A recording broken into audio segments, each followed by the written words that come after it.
Добър вечер.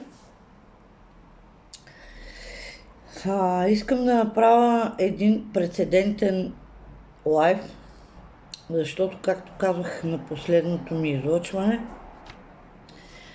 отивам да си правя зъбките. До момента, какво съм направила? До момента два мадреца ми извадиха, много сложни. Имам още един. След това предстои пилене, мярка и мост и така. Но защо се включвам? Включвам се, защото цъкам си с интернет и останах много разочарована. Много хора са ми пратили, не много, достатъчно бих казал. На мен и двама-трима са ми достатъчни, за да бъда разочарована от такива хора. Значи не можеш да ми пратиш ти на мен покана да те приема, след което да ми пускаш някакви снимки такива, с она си работа, бе, бат.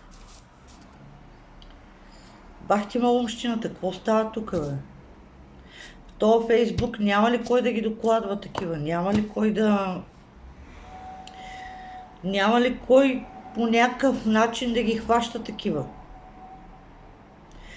Представете си момиченце, примерно, на 12, 13, 14 години. Както знаете, те всички се раждат вече с висше образование, защото на 3 годинки вече и почват с телефоните. Представете си момиче на 12-13 години, дете за мен все още. Някакъв такъв да му прати снимка. Направо ти казвам, го направи пък на моята щерка, не знам. Какви сте ви малумници? Към вас се обръщам, тия където си снимат уния си работи и ги пращат. Какво ви изпитвате от това нещо, като го направите? Не можете ли по някакъв нормален начин, както всички хора, да поканиш на среща някоя жена или там каквото ти харесва, да го правиш това с снимки? Много е грозно. Мама, много. И затова нещо съм много разочарована. Как може такова нещо? Значи аз предлагам в този Фейсбук вече така да доказват, че защото те са с различни снимки, различни профили.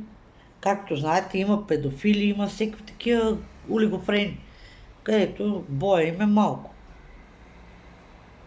Нали, да не говоря цинизми, защото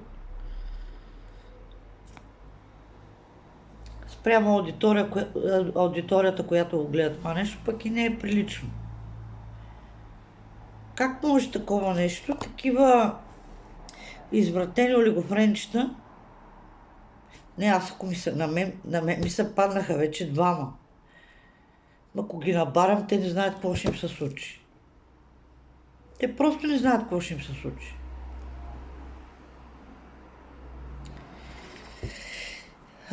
Предлагам и предявявам призив към всички майки, бащи, които им пука за децата си, нормални хора, които мислят, че това е правилно или не.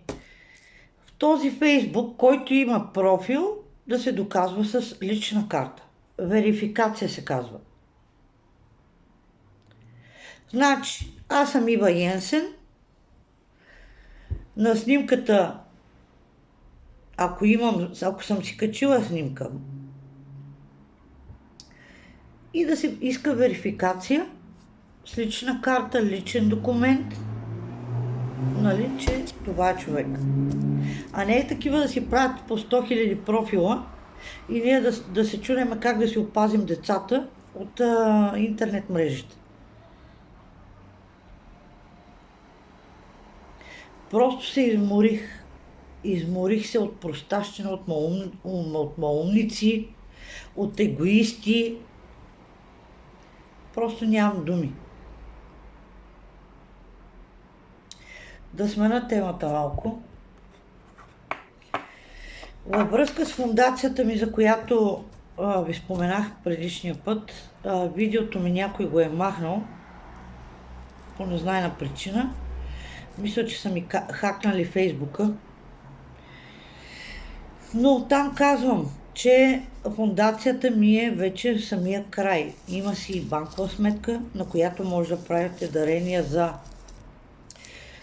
майки и деца в риск. Там, където условията ще бъдат прозрачни, ще се показва всяка една стотинка, всеки един лев къде отива, за кого отива и така. Всичко ще си е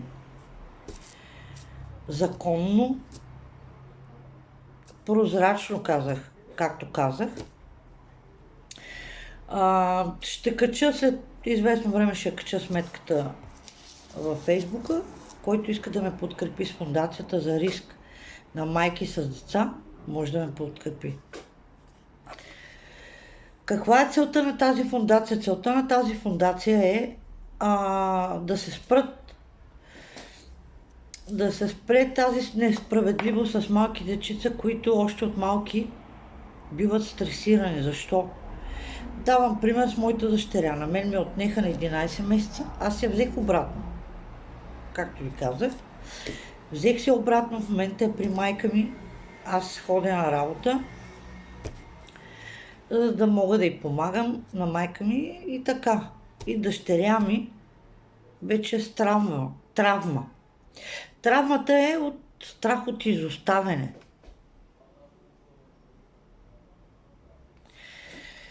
Как нашите деца да бъдат нормални, когато още от малки системата ги травмира? Говоря за закрила на детето. Защо закрила на детето предпочита да даде 1000 лева на чуждата жена, да дойде да ти вземе детето от вкъщи по най-бруталния начин, да даде детето на чуждата жена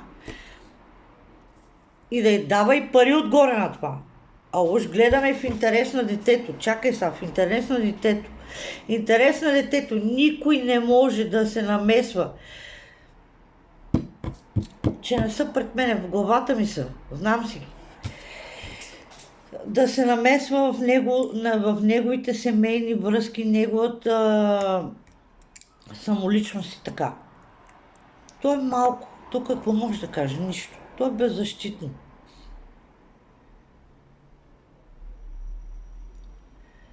Давам пример с една моя приятелка, която няма да казвам за момента откъде е, но аз си казах, че когато си оправя зъбките и когато почна да включвам лайфове интензивно, имам предвид всеки ден, и тя наживо ще сподели какво се е случило с нейното дете.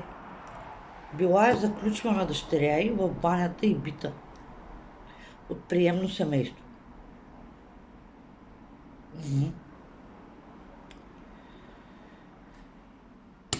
И така. Моята фондация ще се занимава с това. Които майки имат проблеми, в риск, в смисъл дори да бъдат тормозени, безпаричие, да не знаят как да процедират, когато трябва да се пуснат документи, нещо, може да се обръщат към мен. Това ще го правя на добра воля. А който иска да ми подпомогне с фондацията, е добре дошъл и съм много благодарна и всички тия хора ще бъдат оповестени така на живо, тъй като съм решила този проект да бъде осъществен. И той ще бъде осъществен. Просто ми остана съвсем малко. Просто ми трябва да... Защото това, което аз правя е международно. И ми трябва да... разходите все още по самата фондация. Но съм на крайната фаза. Малко ми трябва още. И затова ще помоля който иска да се включи в тази фундация, било то известни, било то неизвестни, било то, ако искат да останат анонимни, моля да ми пишат. Имам вече месенджер на този профил. Също така ще кача банкова сметка. Фундацията ще се казва Фундация Ива Йенсен. Извинявайте. Помощ за деца и майки в риск. Така ще се казва. Значи няма да има човек, който няма да му се помогне. Няма да има такова нещо. Който се обади, който поиска помощ, ще му се даде. Било то от правна гледна точка, смисъл документи и така нататък, може да се обърне към мен. Както ви казах, аз им знам закончетата, те са 80, не са много на закриване. Пък и не говорим само за закриването, говорим дори да бъдат тормозени тези майки, дечица и така. Защото никой не обръща внимание на майките с деца. Никой. Никъде не съм чула някой да каже: абе, тия майки как се оправят, бе? С тия детски от по 40 лева, как се гледа дете? Който?